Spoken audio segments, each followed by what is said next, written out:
Hey folks, it's Ray at Rainmaker.com, and today COROS has announced support for controlling your GoPro Hero 9 or 10 camera from the COROS watches. Most of the watches anyways, and today is all sort of relative. Today for some watches, Wednesday for others, next Monday for others. This is a quick tip, so it's going to be quick and to the point, and it's going to show you how this all works, and this shouldn't take more than like a minute or two, I think. So I'm going to show it on the COROS Pace 2, but it works the same on all the watches. I've got here a GoPro Hero 10. This also works on the Hero 9.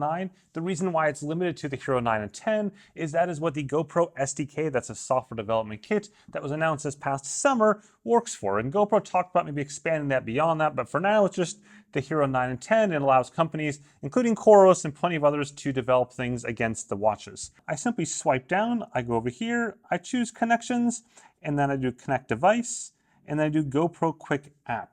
Now let that be there. Over on the watch, so scoot this out of the way. So here is the watch. I go ahead and hold this lower hand button down there for a second, get my finger out of the way. I use the rotating dial to go to camera control. I tap that once. I press confirm to add the camera. It's going to search and it's going to find its little buddy over there in just a second, and then it's paired. It's literally as simple as that. It says now connected at this point, and I've got two options. I can go here as I swipe through this. You can see the rotating dial right there changes it from video mode. Shows video over there, video here. Do it again, photo mode, and I just simply tap to take a photo like that, and took the photo. There you go, see the confirmation on the watch. I go back to video mode here. There we go, all the way across. Each time it's actually vibrating on my wrist or on the watch, so it's kind of cool. You have that feedback that it's happening. And I hit this button there to start recording, and you can see the timer shows right there. And now it's recording over here. And that's it. I can hit this again to stop it. And you see the GoPro name at the top, GoPro 4512. That's the serial number of sorts of this particular GoPro. It's not actually the name that I've named the GoPro, so it's interesting it's not enumerating that entirely correctly, but maybe the API doesn't support that. In this case, a couple of notables. Number one is that the only downside, and it's sort of big, is that when I power this off, it doesn't reconnect again, meaning I have to repair it each time. Technically it should work, but COROS says it's not working right now. They're trying to sort things out. Looking at the API and the SDK information, that should work according to GoPro, so hopefully they'll just figure that out. The other thing is you can't change any of the modes, and I don't think that's actually a bad thing. I mean, you can't go to like some of the different GoPro modes that I have here for different video modes and change those from the watch. I think for most people, just being able to go between photo and video mode and hitting stop and start recording and taking a photo is really sort of the key thing. In fact, I actually like the fact that you don't accidentally go into time-lapse mode.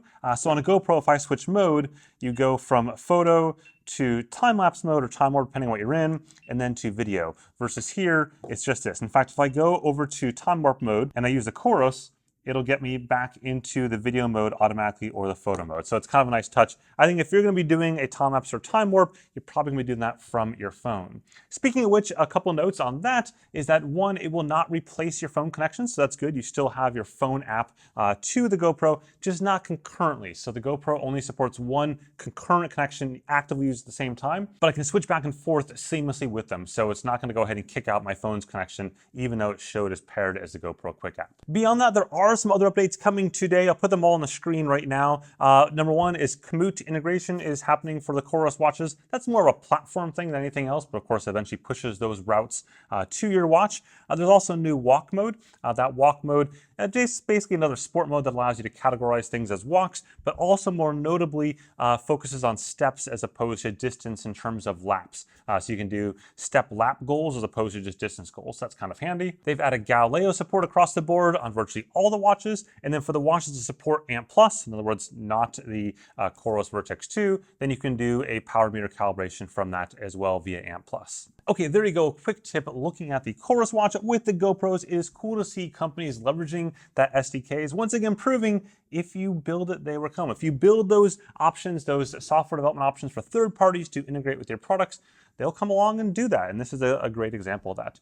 If you found this video interesting or useful, go ahead and whack that like button at the bottom there or hit subscribe. Both of those really do help out the channel a lot. With that, have a good one.